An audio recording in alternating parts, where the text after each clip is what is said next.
And we are doing our fanfare, and our fanfare is our wonderful introduction to our important person. So we've opened up our song that we've done previously. We're going to right click and add a new software instrument.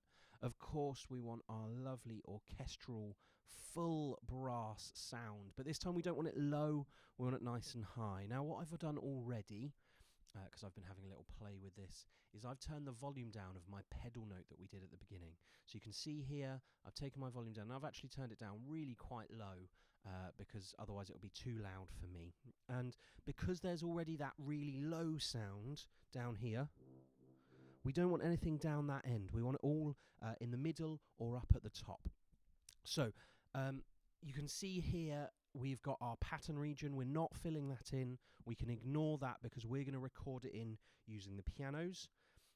And let's do that now. Let's give you my example.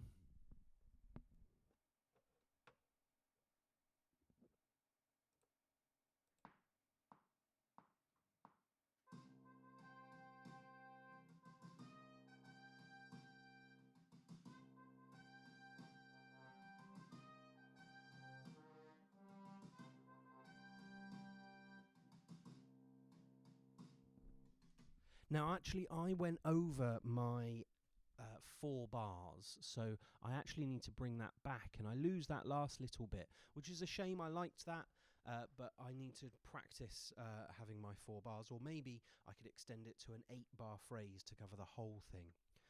And straight away, we can see that our first note is not at the right place. So that won't sound. So let's move that so we've got it in the right place, so that first note will sound.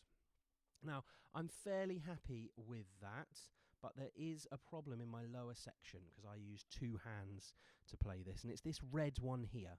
And it's red because the velocity is too high. And we spoke about velocity last lesson in our drums, and how it's how hard the drum was hit, or in this case, it's how loud the sound is played. And it's red because it's too loud, so we're going to bring it down because we don't want that too loud. We're going to do the same here. Now, the way I did that is I clicked up here. It's normally on pointer tool, and I just changed it to the velocity tool here. And we can do that for multiple ones. We can select a few of them at the same time and put them to the same velocity as well. Next up, we're going to quantize. And to quantize, we're going to first change this to an 8th note. Now, nothing has happened yet, even though we've changed that, nothing has happened yet. So what we're going to do is we're going to make sure we are first selected on here, and you've clicked somewhere in the space between here, and then we click Command A, and you can see now everything has been highlighted. So all of my things have been highlighted here. Now, if I click off, it's not highlighted, and then Command A, and everything's highlighted. Now, if I click this quantize button, I want you to watch carefully the notes, and they shift position. Now, I've put it at a quarter note, and so that means that these 2 are now at the same place. And if I listen to that, I don't think I'm going to be particularly happy. I don't like the 8th notes. Now, for lots of you, 8th notes will be fine, but for me, I did lots of short notes. So I'm going to undo that by clicking Command Z. Z is undo, and you can see that they've now shifted back to where they were before. They're still highlighted, but just in case, Command A, and then I'm going to change it to 8th notes. Now, because, 16th notes. Because they're already highlighted, if I click now 16th notes, they're going to change. So they have now changed into computer perfect timing.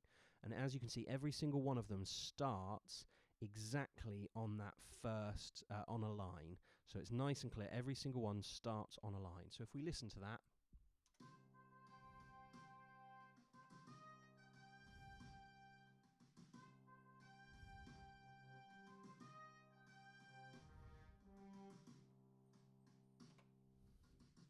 I'm really happy with that. Now, it might be that we don't want to have too much, and we might want to do this thing called changing to staccato, and that might make it sound a little bit better as well.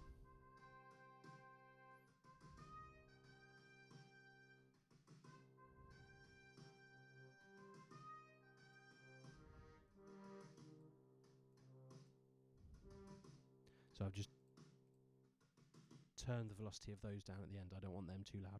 I want my higher bits louder than my lower bits. Lovely. I am very happy with all of that.